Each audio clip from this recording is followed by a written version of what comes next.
ఎట్టకేలకు కాంగ్రెస్ ప్రభుత్వ హామీతో నిజాం సాగర్ ప్రజల చిరకాల వాంఛ నెరవేరబోతుంది. మరికొన్ని రోజుల్లో నిజాం సాగర్ ప్రాజెక్టు టూరిజం హబ్గా మారబోతుంది. ప్రస్తుతం మనతో పాటు ఇదే అంశానికి సంబంధించి స్థానికులు కొంతమంది ఉన్నారు. మాట్లాడేందుకు వారితో మాట్లాడే ప్రయత్నం చేద్దాం. చెప్పండి, తెలంగాణ ప్రభుత్వ హయాంలో పూర్తి స్థాయిలో అంటే రేవంత్ రెడ్డి ప్రభుత్వం కొలువుదీరిన అన్నతి కాలంలోనే ఇచ్చిన ఇక్కడ ఉన్నటువంటి స్థానిక ఎమ్మెల్యే హామీతో మరికొన్ని రోజుల్లో నిజాం సాగర్ రూపురేఖలు మారబోతున్నాయి. ఎలా అనిపిస్తుంది మీకు నిజాం సాగర్కి సంబంధించి, పర్యాటక కేంద్రానికి సంబంధించి? మాకైతే చాలా సంతోషం. ఎందుకంటే మా ఏరియాలో నిజాం సాగర్ ప్రాంతానికి దగ్గరలో చాలా విస్తీర్ణం ఉన్నది. ఇంతకుముందు రాజశేఖర్ రెడ్డి గారే చెప్పారు. అప్పుడు పాదయాత్ర చేసి అప్పుడు ఒక 15 సంవత్సరాల క్రితమే ముందే చెప్పాడు.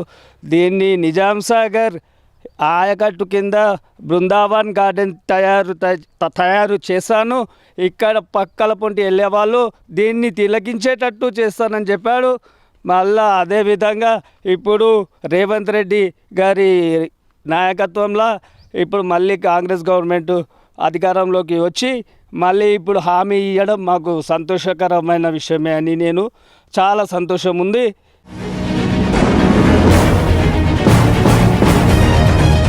ఇప్పుడు రేవంత్ రెడ్డి కొలువుదీరినటువంటి నేపథ్యంలో పూర్తి స్థాయిలో ఇప్పుడు పర్యాటక కేంద్రంగా తీర్చిదిద్దినటువంటి తెలంగాణ ప్రభుత్వం అంటే కాంగ్రెస్ ప్రభుత్వాన్ని ఏ రకంగా అభినందించే అవకాశం ఉంది? అంటే ఇక్కడ ఉన్నటువంటి చిరకాల వాంఛ, ప్రజల కోరిక, చిరకాల వాంఛనటువంటి టూరిజం హబ్ అని మిగతా గ్రామాలతో పోలిస్తే నిజాం సాగర్ అత్యంత వెనుకబడినటువంటి గ్రామం, కుగ్రామం కాబట్టి ఈ దీంతోనైనా ఇప్పుడు టూరిజం హబ్గా మారబోతుంది మరికొన్ని రోజులలో. ఎలా అనిపిస్తుంది? నిజాం సాగర్ పర్యాటక కేంద్రంగా తీర్చిదిద్దినటువంటి అనంతరం ఎలా జరగబోతుంది ఇక్కడ డెవలప్మెంట్ మీరు భావిస్తున్నారు? ఇప్పుడు ఇంత ఇంత ఇంత ఇంత ఇంత నిజాం సాగర్ అంటే పాడుపడిపోతుంది. అప్పుడు రాజశేఖర్ వచ్చినంత డెవలప్ చేస్తామని అన్నటి సమయంలో మరణించాడు. ఇప్పుడు ఏం చేస్తాం? ఇంత మన అడివైపోతుంది. నిజాం సాగర్ అంటే కూడా అడివైపోతుంది, ఏం లేకుండా అయిపోతుంది. ఇది తీసుకుపోయి నారాయణఖేడ్ వీళ్ళకి అండ చేస్తామంటే మేమేటి పోవాలి? మరి ఉన్నది ఖరాబ్ చేసుకోవాలన్నా మేము? చేస్తే ఇటు చేస్తే లేదు, అది మస్తు జాగా ఉన్నది, జాగా ఇది చేయండి. మరి గడి చేస్తే మాకేమొస్తుంది? మా పిల్లలు బతారు, మేము బతాం, అందరం బాగుపడతాం. రాజశేఖర రెడ్డి హయాంలోనే చేస్తామని ఆగ్రహం ఇచ్చినప్పుడు అయినా మరణించాడు. ఇప్పుడు రేవంత్ రెడ్డి వచ్చిన మాకు సంతోషమే, మాకు మంచి చేస్తే మాకు కూడా నయమే. పలుకుపోయే రోడ్డు, ఆ రోడ్డుకు చేస్తే ఆ రోడ్డు కడిగి ఇటే చేస్తూ ఇటు చేయచ్చు నష్టం. ఇక్కడ బాగుంది, ఇటు చేయచ్చు, మంచిగా తలం ఉంది, చేస్తే మాకు కూడా సంతోషం, అందరూ సంతోషమే. ఈ డ్యామ్ ఇటు పెట్టి మీరు అడిగి చేస్తామంటే అది కానిపోయిన మాట. ఇది చేస్తేనే అందరూ బాగుపడతారు. మా నిజాం సాగర్ మాటలు మొత్తం కూడా ధర్నా చేస్తాం. మేము మాత్రం అటు పోనీయం, ఏ దానికైనా తట్టుకుంటాం, దానికి సిద్ధంగా ఉన్నాం. దాన్ని కూడా మేము మాత్రం సామాన్యంగా పోనీయం. ఎక్కడ కావాలా టూరిజం? ఎక్కడ కావాలనుకుంటారు మీరు టూరిజం? మన నవదాయ దగ్గర కావాలా. నవదాయ ముందు ఇప్పుడు సమరబాగ్, పాత సమరబాగ్ ఉందా, దాని పక్కకు పలుగు ఉన్నది, పలుగు పండి చక్కగా రోడ్డు ఉన్నది, రోడ్డు పని చక్కగా మస్తు జాగా ఉన్నది. ఇక్కడ చేస్తే బాగుంటుంది. మీరు అటు తీసుకు వేస్తే మేము మాత్రం ముక్కొట్టులంగా. స్థానిక ఎమ్మెల్యే కృషితో పూర్తిస్థాయిలో మీ చిరకాల వాంఛనటువంటి టూరిజం హబ్ మరికొన్ని రోజుల్లో నెరవేరబోతుంది. ఎలా అనిపిస్తుంది మీకు? చాలా సంతోషం. గత ప్రభుత్వాలు చేసిన తప్పిదాల వల్ల ఈ నిజాం సాగర్ ప్రాజెక్టే అందవిహీనంగా తయారైంది. గత ప్రభుత్వాలు చేసిన పనులు ఏవి కూడా సజావుగా సాగలేవు. కాంగ్రెస్ ప్రభుత్వం, అప్పటి కాంగ్రెస్ ప్రభుత్వం వైఎస్ రాజశేఖర రెడ్డి గారు మాకు అంటే ఈ నిజాం సాగర్ ప్రాజెక్టును చూసి బృందావన్ గార్డెన్గా తీర్చిదిద్దుతానని హామీ ఇచ్చి 500 కోట్లు మంజూరు చేయడం జరిగింది. ఎప్పుడైతే ఆ ప్రకటన వెలువడిన తర్వాత ఆయన మా దురదృష్టం, ఆయన మరణించడం జరిగింది. దానివల్ల చాలా బాధాకరమైన విషయం. కానీ ఆయన వెళ్ళిన తర్వాత వచ్చిన ప్రభుత్వాలు ఏవి కూడా ఈ ప్రాజెక్టును డెవలప్ చేయాలనే ఆలోచన లేకుండా, ఏవి కూడా ఏ నిధులు సమకూర్చకుండా ప్రాజెక్టును అలాగే విడిచిపెట్టారు. కానీ మళ్ళీ కాంగ్రెస్ ప్రభుత్వం వచ్చిన తర్వాత రేవంత్ రెడ్డి గారు కాంగ్రెస్ ప్రభుత్వం తెచ్చి ఈరోజు మళ్ళీ ఆ యొక్క వైఎస్ రాజశేఖర రెడ్డి గారి ఆశయాలు నెరవేర్చడం కోసం బృందావన్ గార్డెన్ మా హామీ ఇచ్చాడు కాబట్టి, కాంగ్రెస్ గవర్నమెంట్ ఇచ్చింది కాబట్టి ఇప్పుడు టూరిజం శాఖ ద్వారా టూరిజం స్పాట్గా ఎన్నుకొని ఇక్కడ డెవలప్ చేయాలని నిర్ణయం చేశారు.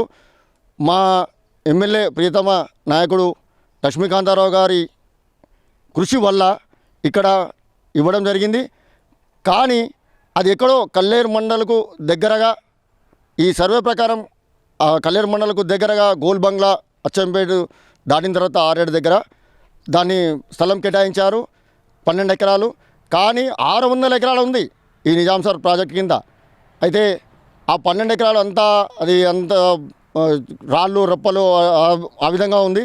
దాన్ని డెవలప్ చేయాలంటే చాలా ఇబ్బందికర ఉంటుంది. కానీ మనకు ఏవైతే అప్పుడు అనుకున్నామో స్విమ్మింగ్ పూల్ నాగమడుగు ప్రాంతం నుండి నవోదయ వరకు ఉన్న ప్లేస్ను మనం డెవలప్ చేసినట్లయితే చాలా సస్యశ్యామలంగా ఉంటుంది, సుందరీకరణంగా ఉంటుంది. డ్యామ్ పైన చూసినా ఆ ప్రాజెక్ట్ పై నుండి తిలకించవచ్చు ఈ యొక్క గార్డెన్ను. అంటే ఇక్కడ ఏర్పాటు చేస్తే ఇంకో విషయం ఏంటంటే ఈ నిజాం సార్ మండల్కు మాత్రమే పేరు, నిజాం సార్ మండల్ అనే పేరు, కానీ ఇక్కడ నివసించే వారికి ఉపాధి అసలు లేదు. కావున అంతా వలసలు వెళ్ళిపోయారు, జనాలు కూడా లేకుండా ఊరు చాలా చిన్నగా మారిపోయింది.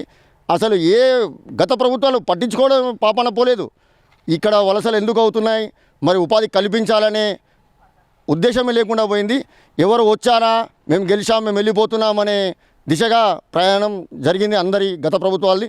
కానీ ఇప్పుడు వచ్చిన కాంగ్రెస్ ప్రభుత్వం మాకు మంచి చేయాలని ఒక సంకల్పంతో నిజాం సార్ ప్రాజెక్టును సుందరీకరణగా తీర్చిదిద్ది టూరిజం స్పాట్గా చేద్దామని ఒక మంచి ఆలోచన సదుద్దేశంతో చేస్తున్నారు.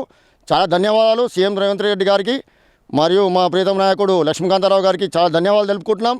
కానీ మా చిన్న విన్నపము ఆ గోల్ బంగ్లా దగ్గర కాకుండా ఇక్కడ అంటే స్విమ్మింగ్ పూల్ మరియు ఇక్కడ ఖాళీ ప్లేస్ ఉంది, ఆ సమర్ బాగ్ స్విమ్మింగ్ పూల్ కలిపి దీన్ని తీసుకుంటే మంచి టూరిస్ట్ స్పాట్గా ఒక బృందావన్ గార్డెన్ కాకుండా చిన్న గార్డెన్గా మనకు సుందరీకరంగా మారుతుందని, డ్యామ్కు వన్నె తెస్తుందని మేము కోరుకుంటున్నాం.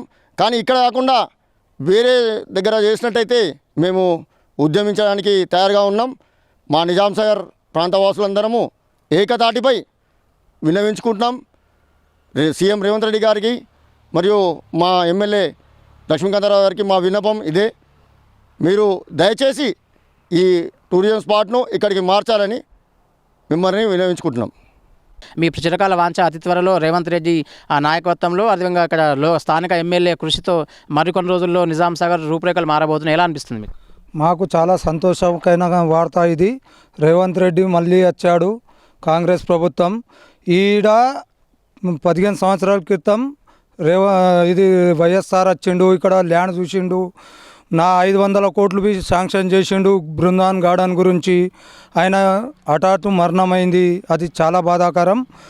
ఇప్పుడు ఈ ల్యాండ్ 600 ఎకరాలు ఉన్నది, ఇక్కడ చాలా కుల్లా ప్లేస్ ఉన్నది. ఎక్కడనో 12 ఎకరాలలో గోల్ బంగ్లాది మెదకు శివార్లో పెడతామంటే అది కుదరది. ఇక్కడ అగర్ పెట్టకుంటే మేము పెద్ద ఎత్తున ధర్నాలు చేస్తాము. రేవంత్ రెడ్డికి రిక్వెస్ట్ చేస్తున్నాం, మేము ఇక్కడనే కావాలి. మా శివార్లో ఉన్నది ఈ ప్రాజెక్టు కానీ అన్నీ కానీ, మా శివారు ఎక్కడనో శివార్లో పెడతామంటే అది మేము ఒప్పుకోము. మేము పెద్ద ఎత్తున ధర్నాలు చేస్తాం.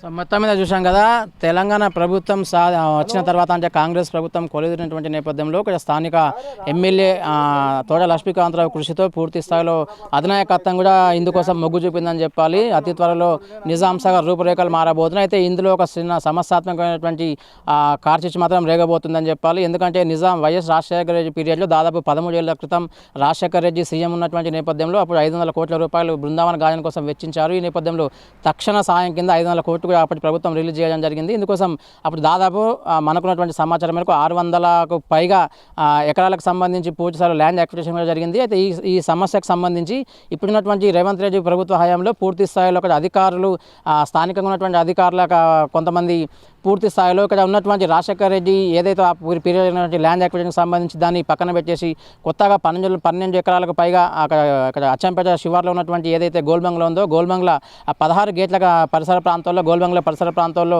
ఆ ల్యాండ్ అప్పచెప్పినట్టుగా మనకున్నటువంటి సమాచారం. ఇక్కడ నిజాం సాగర్ ఆ ప్రాజెక్ట్ కిందనే ఊరుంటుంది కాబట్టి నిజాం సాగర్ స్థానికులు మాత్రం పూర్తి స్థాయిలో నిజాం సాగర్ అదేవిధంగా నిజాం సాగర్ ప్రాజెక్టుకు అనుసంధానంగా టూరిజం హబ్గా చేయాల్సింది పోయి పూర్తి స్థాయిలో పక్కన గ్రామాలకు పూర్తి స్థాయిలో ప్రయారిటీ ఇస్తున్నారు తప్ప నిజాం సాగర్ గ్రామానికి కానీ నిజాం సాగర్ ప్రాజెక్టుకు ఏమాత్రం ప్రాముఖ్యత ఇవ్వట్లేదని వీరంతా ఫైర్ అవుతున్నటువంటి పరిస్థితి. మొత్తానికైతే ఇక్కడ స్థానిక ఎమ్మెల్యే కావచ్చు, అటు జిల్లా స్థాయి అధికారులు కావచ్చు, మండల స్థాయి అధికారులు పూర్తి స్థాయిలో పార్టీ అధినాయకత్వం కూడా పూర్తి స్థాయిలో సీఎం రేవంత్ రెడ్డి వరకు కూడా ఈ విషయం వెళ్ళేందుకు కూడా తామంతా కట్టుబడి ఉంటామని, మరీ ముఖ్యంగా రాజశేఖర్ పీరియడ్లో ఏదైతే అది కాంగ్రెస్ ప్రభుత్వ హయాంలోనే గతంలో 13 ఏళ్ల క్రితం ఏదైతే హామీ ఇచ్చారో ఆ హామీ ఇప్పటికీ నెరవేరలేదు. ఇప్పుడైనా రేవంత్ రెడ్డి ప్రభుత్వం పూర్తి స్థాయిలో కాంగ్రెస్ ప్రభుత్వమే కాబట్టి తిరిగి రెండోసారి తెలంగాణ రాష్ట్రంలో అధికారంలోకి వచ్చినటువంటి నేపథ్యంలో పూర్తి స్థాయిలో ఈసారైనా తమ చిరకాల వాంఛైనటువంటి నిజాం సాగర్ పరిసర ప్రాంతాలు అభివృద్ధి చెందాలంటే ఇక్కడ ఉపాధి అవకాశాలు మెరుగుపడాలి. అదేవిధంగా నిజాం సాగర్ మిగతా గ్రామాలతో పోల్చుకుంటే నిజాం సాగర్ కుగ్రామంగానే మిగిలిపోయింది, ఏమాత్రం అభివృద్ధికి చెందలేదు.